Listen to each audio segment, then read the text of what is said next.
大家好，我是马金虎. Bonjour à tous, je suis Martin Hu.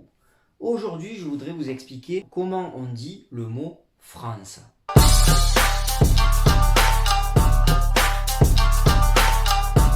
Faguo, Faguo. Et oui, la France se dit Faguo. Vous avez le Fa, un peu de France, mais le FR est très difficile à prononcer pour les Chinois. Donc ils se sont dit, on va essayer de se rapprocher un peu du début de la prononciation de la France, mais surtout, comme c'est un des pays les plus puissants de la planète, ben on va essayer de leur donner une signification. Guo, je le rappelle, veut dire pays. On va revoir peut-être rapidement l'histoire, l'étymologie, mais Guo veut dire pays. Et oui, les Chinois, ils ont essayé de dire, la France, qu'est-ce que ça représente? C'est le pays de quoi? Le pays du vin? Oui, version simple, on pourrait dire le pays du vin, le pays du fromage, le pays de la grève. Parce qu'attention, hein, les Chinois, souvent, quand j'étais en Chine et que je demandais à mes élèves, donnez-moi un mot pour représenter la France, soit la moitié des élèves disaient le romantisme, et oui, on est encore un peu considéré comme un pays romantique, avec les films à la française, les films anciens, qui étaient assez romantiques pour les Chinois. Bien sûr, beaucoup de Chinois riches veulent se marier, notamment à Paris, Tour Eiffel, bon, différents trucs, le luxe, la mode. Vous voyez, bon, des clichés, mais des références importantes pour les Asiatiques. Donc ils trouvent ça assez romantique.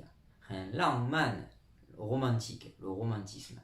Et sinon, des fois, ils me disaient Pagong, Pagong, ça veut dire faire la grève. Eh oui, on est considéré comme un pays de grévistes, effectivement. Donc les Chinois, ils pensent de suite, ouais, les Français qui font la grève. Et là, on se rapproche de la signification qu'ils ont voulu donner dans Faguo. Sachez que Fa veut dire la loi. La loi, on est le pays de la loi, des droits de l'homme. Et oui, quand on pose la question à plein d'étrangers qui veulent trouver asile en France, qui veulent se réfugier en France, ou qui se disent j'ai des problèmes dans mon pays, si un jour j'ai des problèmes dans mon pays, quel pays pourra m'accueillir et me donner une liberté et des droits? Ben, c'est le pays des droits de l'homme, hein, et du citoyen qui est la France. Donc c'est le pays de la loi, par extension des droits de l'homme. Fa veut dire la loi. Alors il y a plein de mots avec fa qui ont un rapport avec la loi. Par exemple, falu, qui veut dire la loi. Après vous avez fa xue, le droit. Vous avez aussi fa yuan, qui veut dire le tribunal, la cour de justice. Vous voyez qu'à chaque fois, il y a la signification de loi. Loi ou le droit. Ensuite, sachez que Faguo, le pays de la loi, ben, on a donné une autre appellation un peu plus diplomatique. Sachez-le, des fois, dans les journaux en Chine, ou aux informations, ils vont parler de Falanxi. Falanxi de France. Voilà, c'est l'autre appellation pour France. Falanxi. Mais si on dit je suis français, on va plutôt dire, ou la France, on va dire Faguo. Un chinois de suite va dire oh, la France. Et pour dire je suis français, 我是法国人 R-E-N. Le R se prononce J. 我是法国人. Je suis une personne de France, donc je suis français, je suis française. Tout simplement. Donc, d'autres significations pour terminer. Hein. Vous avez aussi, dans la loi, ça veut dire aussi la loi, la règle, la méthode. Mais vous avez des mots qui se terminent par fa, cette fois-ci. Par exemple, bon, une expression très très connue, hein, ce que je viens d'en faire là, c'est de la calligraphie. Shu fa. Shu fa. Calligraphie. Après, vous avez plein d'autres expressions comme pan fa ou fang fa qui veut dire une méthode. Mais là, c'est la loi. Shu qui veut dire aujourd'hui, hein, en chinois moderne, le livre. Avant, c'était le verbe écrire. Donc, c'est la loi de l'écriture, ça veut dire la calligraphie. Maintenant, si on dit, ah, vous avez une belle façon d'écrire, ça va être xie fa. La façon, la loi, xie, d'écrire. Voilà.